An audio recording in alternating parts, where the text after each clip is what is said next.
Gustong malaman ng lahat kung ano ang nangyayari sa White House. Pakinggan natin ang sinabi ni Pangulong Trump. Tapos na ba ang digmaan na ito? Sa tingin ko, malapit na itong matapos. Ibig ko sabihin, nakikita ko na malapit na itong matapos. Alam mo ba? Kung aalis ako ngayon, 20 taon pa bago muling maitayo ang bansang iyon. Sige, kaya sa isang banda, Mark, tama, sinabi lang ni Pangulong Trump na tapos na talaga ang digmaan. Sa kabilang banda, pakinggan mo rin ang isa pa niyang sinabi, na yan naman sa labas ng White House. Masasabi kong tinawagan kami ng kabilang panig at gustong-gusto nilang makipagkasundo. Oh, ano ba talaga ang punto rito? Sabi mo, tungkol ito sa nuclear. Tungkol ito sa nuklear, halos pareho. Oh, maganda, mukhang nakikinig ka. Tungkol ito sa katotohanang hindi sila magkakaroon ng sandatang nuklear. Iran, tandaan mo yan, hindi magkakaroon ng Iran ng sandatang nuklear. Sa tingin ko, papayag sila doon. Halos sigurado ako. Sa totoo lang, sigurado ako. Kung hindi sila pumayag, walang kasunduan. Hindi magkakaroon ng kasunduan kailanman. Bago tayo magsimula, Mark, gusto kong sabihin sa ating mga manonood na ngayon ay Miyerkules, Abril 15. At alam ko na may ilan sa inyo na nagsabi na mahalagang bigyang diin natin yan dahil sa sobrang dami ng balita ngayon.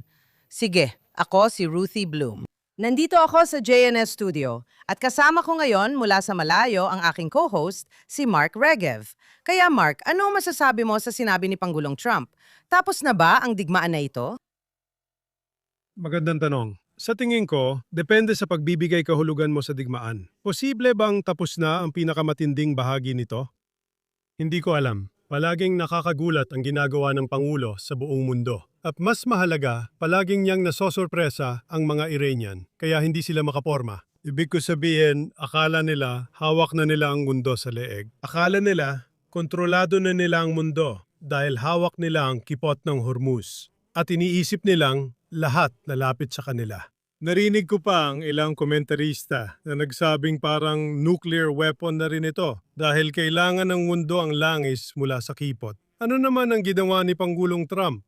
Sabi niya kung harangin ninyo ang kipot, harangin ko rin ang kipot. Sa tingin ko, na-neutralize niya ang kakayahan nilang kontrolin ang lahat ng baraha. Para sa akin, napakatalido ng ginawa niyang hakbang. Inaasahan kong mas marami pang ganitong hakbang ang makikita natin habang nagpapatuloy ito.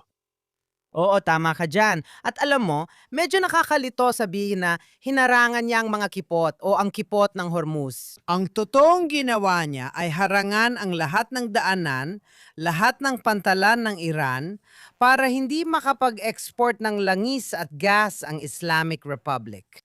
At doon nang gagaling ang pera nila. At talagang pinipigil niya sila, tama ka. Sabi niya, kayo ang magbukas ng kipot. At ang rehimen ng Islamic Republic ay naniningil ng bayad sa pagdaan. Sabi nila, ginagawang bihag nila ang Strait of Hormuz, tapos niloko sila ni Pangulong Trump. Sabi niya, ganun ba? Ipapakita ko sa inyo. Sino kayo, mga maliit na diktador? Hindi, habang nandito ako. Kaya pinutol niya ang kakayahan ng Iran na kumita ng pera. At dahil doon, talagang wasak na ang ekonomiya ng Iran. At lalo pa itong lalala. Ngayon, pero ang tanong, nagpapanggap lang ba siya? Sinabi rin niya, bibigyan natin sila ng 2 linggong tigil putukan. At naniniwala akong matatapos yon sa susunod na linggo, siguro sa panahon ng araw ng kalayaan ng Israel. Pero sinabi rin niya, walang sandatang nuklear. Hindi sila maaring magkaroon ng mga sandatang nuklear. Hindi sila maaring magkaroon ng enriched uranium. Hindi sila pwedeng magkaroon ng kahit katiting na material na nuklear. At hindi sila maaring magkaroon ng kakayahang mag-enrich ng uranium sa madaling salita, kailanman. Sige. At ang mga taong pumunta para makipag-usap kay J.D. Vance, kay pangalawang Pangulo J.D. Vance, at kay Steve Witkoff at Jared Kushner, ay umalis matapos ang 21 oras ng mga pagpupulong, sabi ni J.D. Vance. Hindi, kami, marami kaming naging progreso. Marami kaming naging progreso. Pero sa totoo lang, ang malinaw naming limitasyon ay wala silang sandatang nukleyar. At sinabi nila, hindi, sige.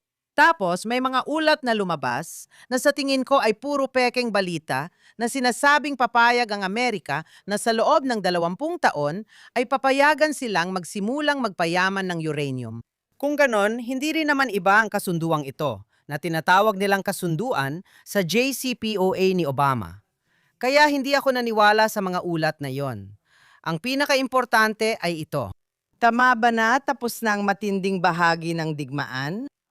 Hindi natin nakikita na may mga misil na pinapalipad mula sa Iran at hindi rin naman umaatake ang Israel at US sa Iran.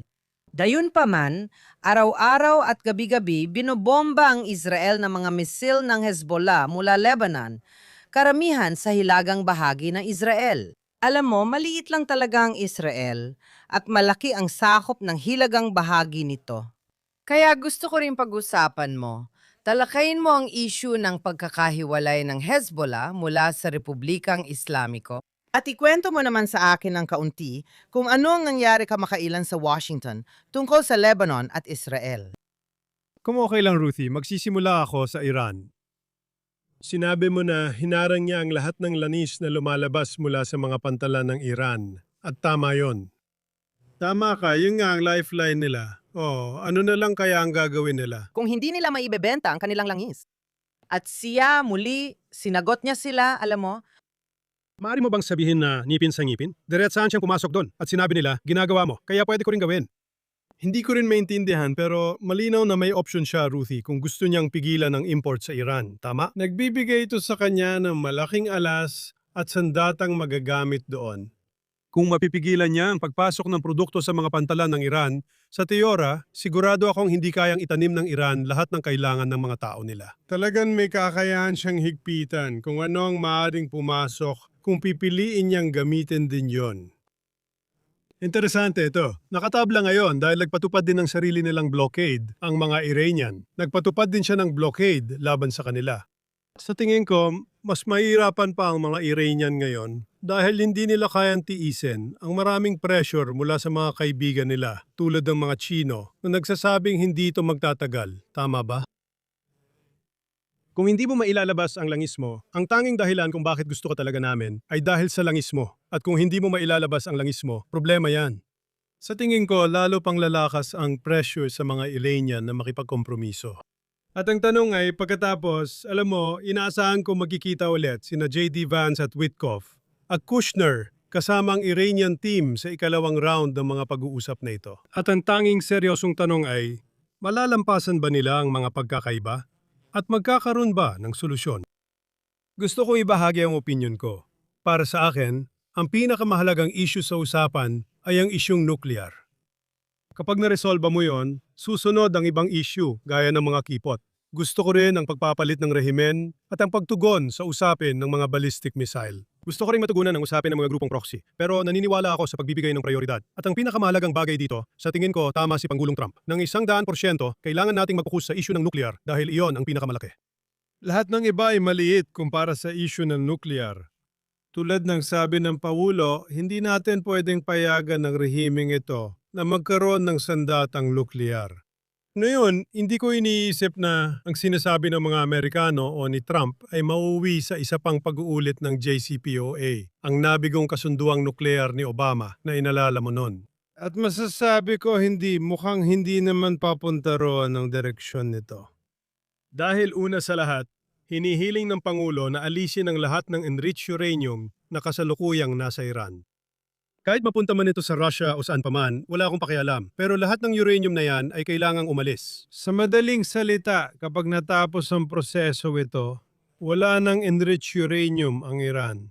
Naintindihan ko na ang Pangulo ay talagang matatag at hindi sila maaaring magpayaman ng bagong uranium, hindi sila maaaring magpayaman ng mas maraming uranium. At sa sandaling matugunan mo ang mga isyong yon, sa tingin ko ay natutugunan mo na ang kakayahan nilang gumawa ng bomba at malaki ang nagawa mong pagpigil para hindi yun mangyari. Ipinapahayag mo ngayon ng pag-aalala na inilagay ng mga Amerikano ang batang 20 taong gulang. Hindi. Paumanhin. Hayaan mo akong sumingit. Sinabi ko na fake news media ang nagsabi niyan. At ulat na yon mula sa Axios at New York Times. Hindi totoo. Hindi ako naniniwala dyan dahil magiging isa na namang JCPOA lang yan. Hindi ako naniniwala.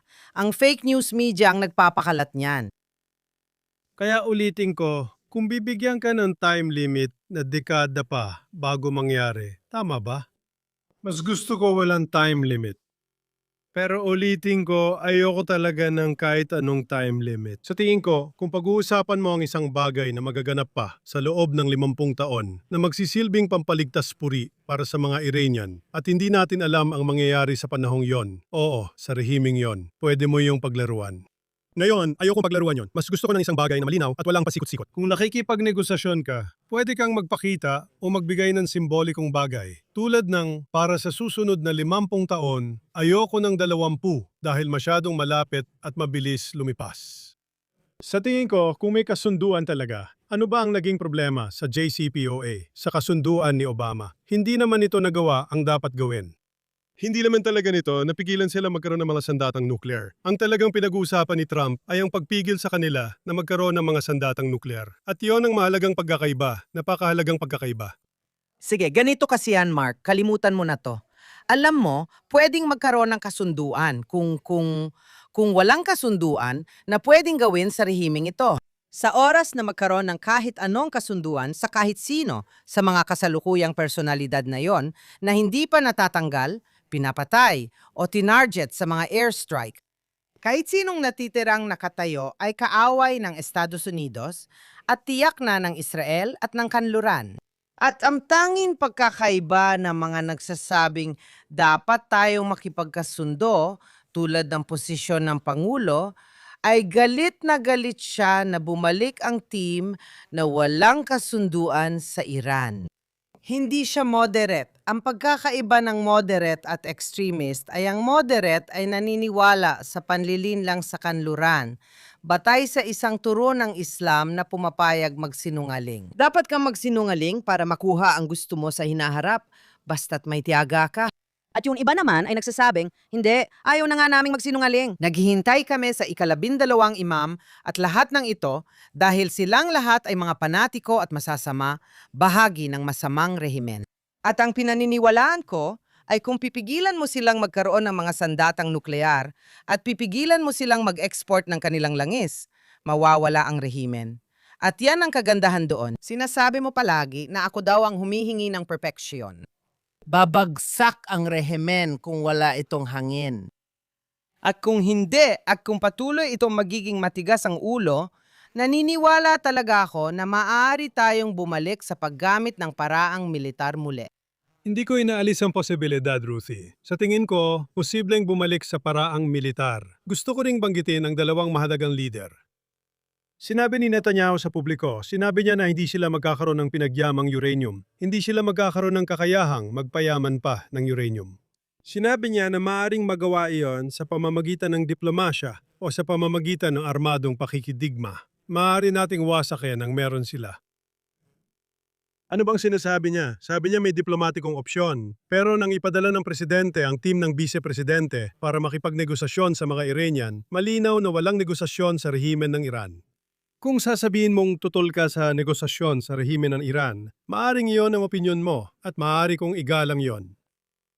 Pero hindi yan ang nangyayari. Merong negosasyon sa rehimen ng Iran. At ang layunin ay makakuha ng kasunduan, hindi tulad ng JCPOA, isang kasunduan na talagang gumagana. Ngayon, maaari mong sabihin sa akin na sa tingin mo ay imposible yon. And wala pang desisyon. Sinasabi ko lang, hindi ako sigurado kung matatanggap ng mga Iranian ang kulang linya na itinuturing ng Amerika at Israel na pinakamababang kailangan sa negosasyong ito.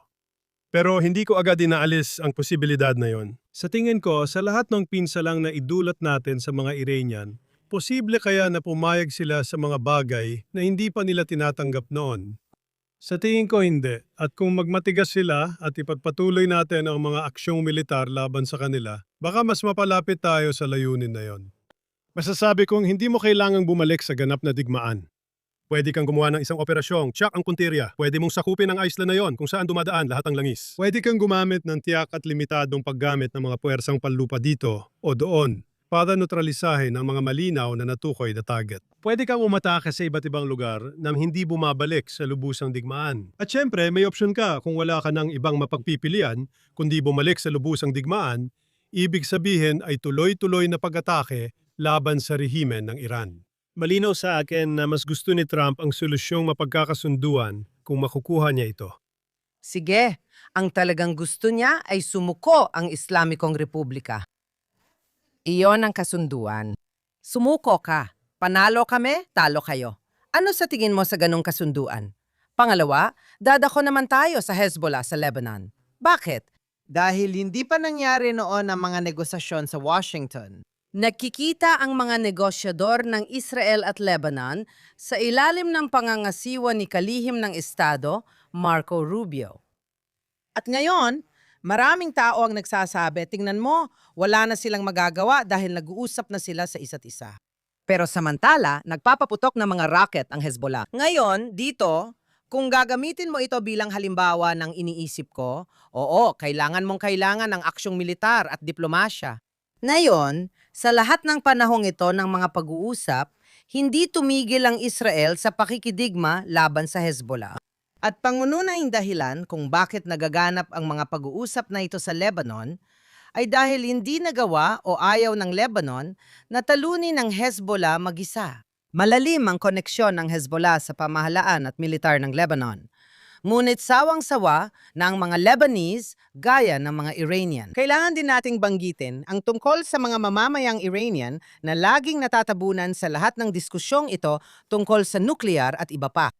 Itong panahon na walang mga misil na lumilipad, maaring may mga nangyayari sa likod ng mga eksena para tulungan ang mga mamamayang Iranian na maghanda na lumabas sa mga lansangan. Ngayon, pinatay sila ng 10,000 at sa totoo lang, napakakagyat nito ngayon. Dahil, pasensya na. Dahil may mga bayarang sundalo na dumarating, mga milisya mula sa Iraq, na tumutulong sa rehimen na barilin at patayin pa ang mas maraming inosenteng mamamayang Iranian. Hindi natin sila dapat kalimutan. At huwag nating kalimutan na sinabi ni Trump ilang linggo. Bago ang Pebrero 28 nung nagsimula ang digmaan, sinabi ni Trump sa mga mamamayang Iranian, paparating na ang tulong. At oo, ito ay tumutulong sa kanila. At kahit na sila ay nabubuhay sa matinding, masasabi kong, kaguluhan, takot, sinasabi pa rin nila na gusto nilang tapusin ni na Pangulong Trump at punong ministro Netanyahu ang trabaho. Gusto nilang ipagpatuloy ni na Trump at Netanyahu ang pag-atake sa mga leader ng rehimen. Kaya tingin ko dapat natin silang tulungan. Kakagunita lang natin ang araw ng pag-alaala sa Holocaust at sinasabi nating hindi na ito mauulit. Nagreklamo ang mga Hudyo na tama lang sa pagtalikod ng mundo sa kanila noong Holocaust. Hindi rin natin pwedeng talikuran ang mga mamamayang Iranian. Gayunpaman, pareho ng sinabi ng Pangulo at punong ministro na tungkulin ito ng mga mamamayang Iranian. Oo, tama yon. Sa pagpapahina ng rehimen, nabibigyan natin sila ng pagkakataon. Tama. Hindi ko iniisip na magagawa natin ito para sa mga Iranian. Sila mismo ang dapat gumawa. Hindi, pero para pahinain ang rehimen ng Iran, hindi dapat makipagkasundo rito. Ibig sabihin, babalik ka rin sa pinanggalingan mo. Muli, sinabi mo na gusto ni Trump na sumuko sila. Gusto niya ng kasunduan at sinabi niyang walang kondisyo pagsuko. Sumuko.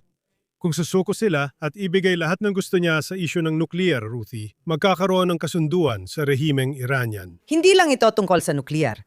May mga balistikong misil at mga teroristang proxy din. Hindi lang nuklear ang issue sa pagsuko.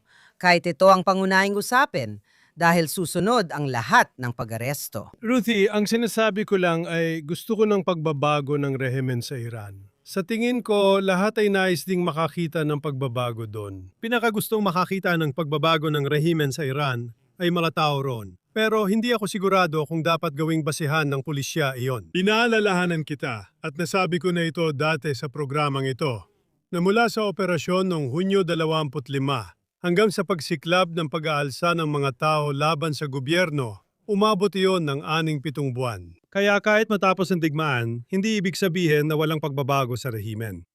O posible pa rin ang pagbabago ng rehimen, baka nga mas malaki pang tsansa. Hindi ko sinasabi na pulisya ito o itutuloy natin ang digmaan para sa pagbabago ng rehimen. Sa palagay ko, wala namang nagsasabi niyan. Papayagan mo ba akong talakayin ang issue sa Lebanon na tama mong binanggit dahil nasa balita ito at mahalaga? Pero may kakaibang surreal na nangyayari sa Washington dahil ibig kong sabihin nakikipag-usap kami sa gobyerno ng Lebanon. Ayon sa gobyerno ng Lebanon, nais nila na mapayapang relasyon sa Israel at tanong nila kung kaya nating solusyonan lahat ng problema. Tinawag kong surreal dahil mahina ang gobyerno ng Lebanon. Nakakalungkot na ang gobyerno ng Lebanon ay paulit-ulit na nagsasabi ng tamang bagay nitong mga nakaraang araw. May kakayahan ba silang ipatupad ang alinman sa magaganda nilang pahayag? At dito, nananatiling bukas ang tanong. Dahil kung titingnan natin ang mga katotohanan, ibig ko sabihin, nagdesisyon sila, 3 linggo na ang nakalipas na paalisin ang Iranian ambassador. Hindi nga nila nagawa yon.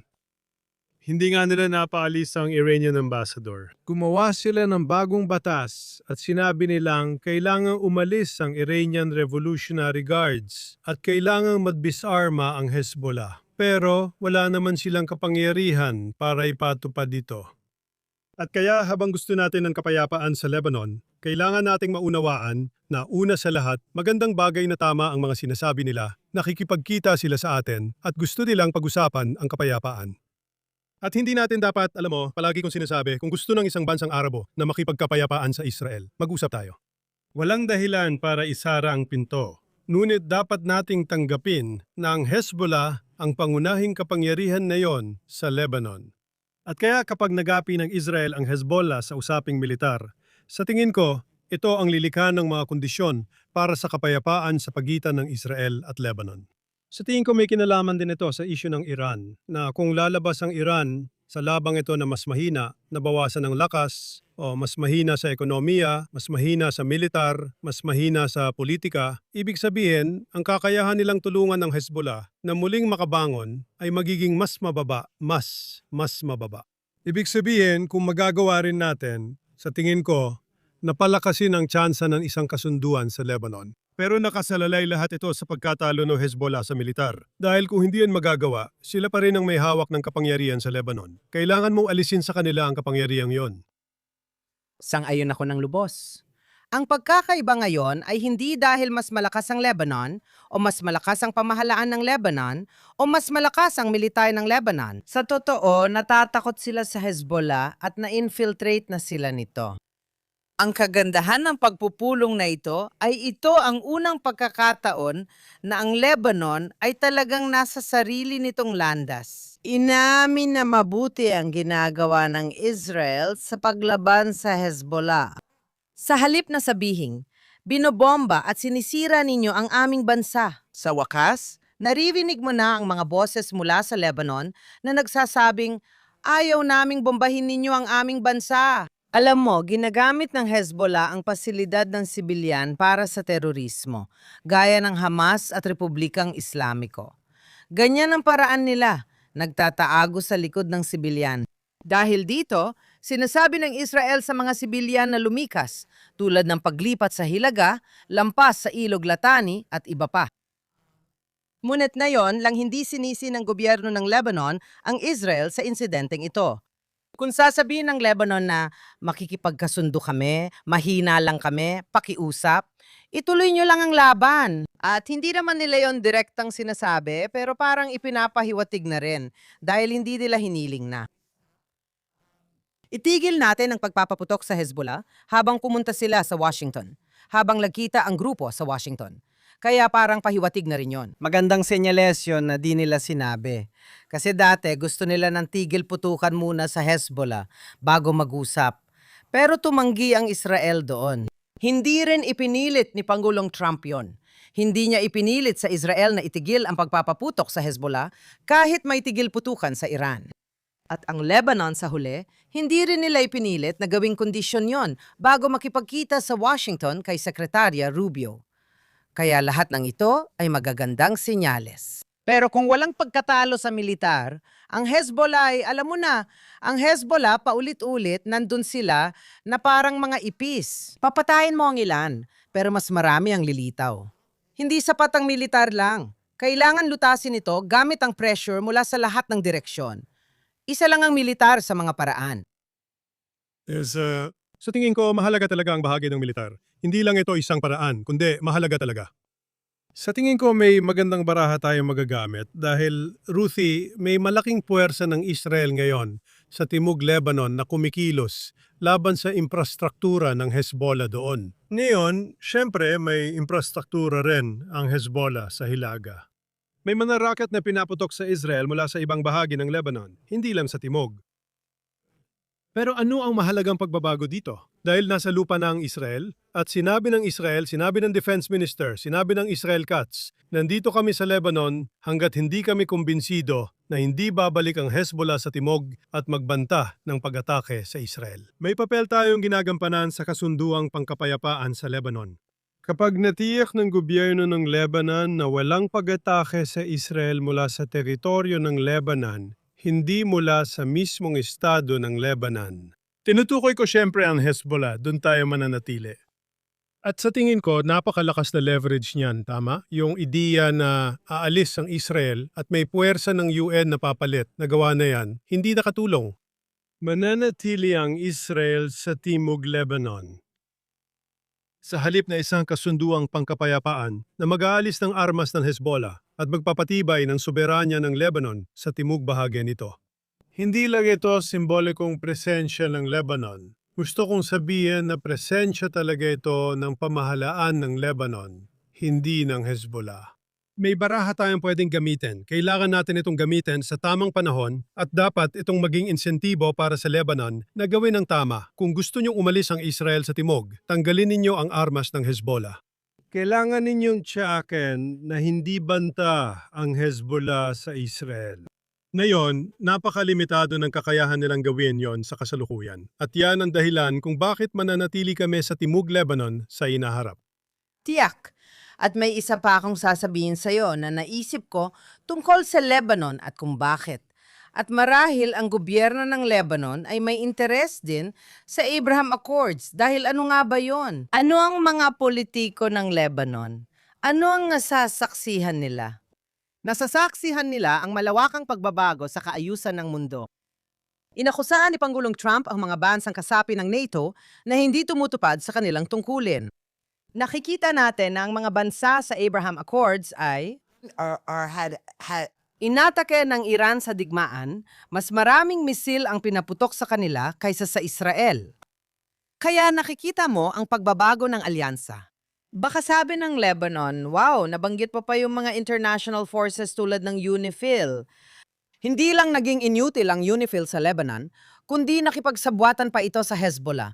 At ginawa rin ang laging ginagawa ng UN, kinundena ang Israel, sinabing sinadya naming paputukan ang mga puwersa ng UNIFIL. Kasinungalingan ito. Sige, nakipagsabwatan sila tulad ng nakipagsabwatan ng UNRWA sa Hamas. Siguro ang sinasabi ng gobyerno ng Lebanon, tingnan ninyo, ito ang pagkakataon natin. Nakikita natin na si Pangulong Trump, alam mo, nakikita natin na ang Europa ay inaatake si Trump, inaatake ang Israel. At sa totoo, kumikilos na rin ang mga bansa sa Abraham Accords. Kaya kung magbabago ang alyansa, mas pipiliin ng Lebanon na mapabilang sa ilalim ng ganoong proteksyon. Samayan ako, para sa akin, mas malaki ang pagbabago sa reyon simula ng Abraham Accords noong unang termino ni Trump. Palagay ko, dahil sa digmaan laban sa Iran at laban ng Israel sa Hezbollah, lalo lang titibay ang proseso ngayon. Dumarami ang tao sa mundong Arabo at maaaring hindi nila mahal ang Israel. Maaring hindi nila tawagin ang sarili bilang Zionista. Maaring nakikiisa sila sa mga Palestino dahil kapananampalataya nila at kapwa nila mga Arabo at iba pa. Sa huli, naunawaan nilang makapangyarihan ang Israel sa rehiyon. Nirerespeto nila ang Israel at naunawaan ang kahalagahan ng pakikipagkasunduang pangkapayapaan sa Israel. Maganda ring manirahan sa Israel na may mabuting ugnayan sa mga kapitbahay. Parami ng parami ang mga tao sa Lebanon na gusto yon, pati ang mga Syrian na ipinag-uusapan ang paggawa ng kasunduan kahit anong uri ng kasunduan sa Israel. Kaya sa tingin ko, nakikita natin, gamit ang termino ni Shimon Peres, na sa maraming paraan ay may bago tayong gitnang silangan, isang bagong gitnang silangan na nakabatay sa pagtutulungan ng mga Arabo at Israeli dahil para sa kapwa nating kapakanan. At sa tingin ko, ang nakita natin, ang totoo, sinabi mo, Ruthie, gusto mong bumagsak ang rehimeng ito sa lalong madaling panahon. Hindi ako sigurado kung mabilis itong babagsak. Maaring mas matagal pa ito. Gusto ko rin itong bumagsak gaya ng sinabi ko, pero maaring mas matagal pa. Pero isa sa mga positibong bagay kung hindi pa ito bumabagsak ay habang nakikita ng mga bansang Arabo ang Iran bilang banta, mas itinutulak sila nito na makipagkasundo sa Israel. Bakit mas lalo pang nakikipag-usap ang mga Lebanese sa Israel? Dahil gusto nilang matulungan sa kanilang problema sa Hezbollah? Kaya sa tingin ko, lalo pang titibay at lalakas ang prosesong ito ng pagkakasundo ng mga Arabo at Israeli. Puro salita lang ang nakukuha ng mga Palestino mula sa mga kapatid nilang Arabo. Oo, Chuck, sobrang sang-ayon ako dyan. Pero gusto ko lang sabihin, may dalawa akong gustong ipunto. Una, kapag pinag-uusapan mo ito, sinasabi mong hindi ibig sabihin na Zionista na ang mga bansang yon o mahal nilang Israel o mga Hudyo. Alam mo kung ano ang kabalintunaan doon? Galit na ngayon ang kanluran sa Israel at tumatalikod sa mga Hudyo. Kumakalat ang antisemitismo. Isa na namang kabalintunaan ng pagbabago sa pandaigdigang kaayusan. Yan ang una. Kaya hindi mo na kailangang sabihin na hindi naman ibig sabihin na bigla nila na lang minahal ang Israel. Oo, gusto kong makita ang Britain, France at iba pang mga bansa. Alam mo, kailangan kong sabihin, sa paraan nila bilang mga kaalyado, hindi natin kailangan ng ganyang alyansa. Okay? Mas nice ko ng alyansa sa mga bansang Arabo na nirerespeto ang ating kapangyarihan na kaugnay ng nabanggit mo tungkol sa bagong gitnang silangan ni Shimon Peres. Naniniwala siya sa pekeng bagong gitnang silangan, pero tila nagsusulputan ng kapayapaan sa kung saan-saan. Ang ganitong uri ng kapayapaan ay totoo kung ito ay nakabatay sa kapayapaan sa pamamagitan ng lakas at interes. Gaya ng sinabi mo, at hindi yung parang sa pantasya lang o peking kasunduan ng kapayapaan, alam mo yon. Kasi tuwing may tulad ni Shimon Peres na nagsasabi ng salitang kapayapaan, kailangan mong yumuko dahil sa mga misil at suicide bombing na paparating sa'yo. At ang sinasabi ko lang ngayon ay kung magkakaroon tayo ng mga bagong alyansa sa mga bansang Arabo at mas magiging matibay pa ito kaysa sa mga alyansa natin sa Europa, di ganun na nga, nakakalungkot, okay? Dahil makikita ng Europa na ang mga ginagawa at mga pulisya nila ngayon ang magpapabagsak sa kanila. Sinasabi natin na babagsak din ang rehimen sa Iran. Mamamatay ang Europa kung ipagpapatuloy nito ang mga nakakatakot nitong pulisya tulad ng sa imigrasyon, pakikipagkompromiso sa mga terorista at mga pag-atake sa Israel. Makikikita nila ang nangyari sa kanilang lipunan. Kaya okay lang sa akin ang kapayapaan sa pamamagitan ng lakas, kasama ang mga kapitbahay nating Arabo. Dahil nabanggit mo ang Europa at kahapon ay Yom HaShoah sa Israel, araw ng paggunita sa Holocaust. Ayon sa kalendaryong Hebreo. Gagamitin ko na lang ang huling 2 minuto dahil matatapos ng programa at pag-usapan ang Yom HaShoah. At humarap ang Israel sa mga hamon. At hindi pa tapos ang digmaan laban sa Iran. May labanan sa Lebanon at mga sundalong Israeli na nasa aksyon sa Gaza. Sa Syria, meron tayong mga Israeli at maraming banta tayong hinaharap. Pero walang duda ngayon na ang Israel ang pangunahing makapangyariang bansa sa gitnang silangan. Meron tayong pinakamalapit na kaibigan sa mundo, ang Estados Unidos ng Amerika, na regional at pandaigdigang superpower. Ngayon, bakit ko ito sinasabi? Nasabi ko na dati sa programang ito na ang tatay ko ay ipinanganak sa Magdeburg, Alemanya noong 1931. Anong klaseng mundo meron doon para sa mga Hudyo? Oo, kami ang biktima. Walang sariling bansa, inusig kami. Naranasan namin ang genocide. Ang henerasyon niya ng mga Hudyo ay dumaan sa mga kasindak-sindak na karanasan ng Holocaust. Nasaan na tayo ngayon sa kabila ng lahat ng ating mga problema? Hindi natin dapat itong kalimutan. Ang mga Hudyo ay may sarili ng estado. Ang mga Hudyo ay hindi na walang magawa. At higit sa lahat, ang mga Hudyo ay hindi na walang panlaban. Kaya nating ipagtanggol ang sarili sa gustong manakit. Huwag natin itong kalimutan. Ang Yom HaShoah ay paggunita sa 6 na milyong pinatay. At paalala na minsan, tayong naging bayan na hindi kayang protektahan ang sarili. Ang Sionismo, Revolusyon Sionista, at pagtatatag ng Israel ay nagbigay sa mga Hudyo ng kapangyarihang maging soberano at protektahan ang ating mga tao tulad ng ibang bansa. At ang katotohanan na may isang bansa sa mundo na nagsasabing, kami ang Estadong Hudyo. at uunahin naming protektahan ang mga Hudyo. Iyon ay isang malaking pagbabago, isang positibong pagbabago, at isang bagay na sa tingin ko ay maaari nating ipagmalaki. Oo, walang duda tungkol dyan. At sa kasamaang palad, maraming Israeli ang labis na natroma noong 7 ng Oktubre 2023 na naramdaman nila na, wow, sinabi nating hindi na maulit. Pero muntik na naman itong mangyari. Sige. Dayon pa man, tulad ng itinuro mo, mabilis nating nalampasan yan sa pamamagitan ng paglaban. Hindi tayo tuluyang nagpasakop sa banta na yon. Kaya oo, mahalagang aral ito. Sumasang-ayon ako sa iyo ng 100%. At bago tayo magpaalam, nais ko lang hilingin sa mga manonood na kung nagustuhan ninyo ang aming content, paki-like, mag-subscribe, at samahan kami muli sa susunod. Kita tayo ulit sa susunod na linggo, Ruthie.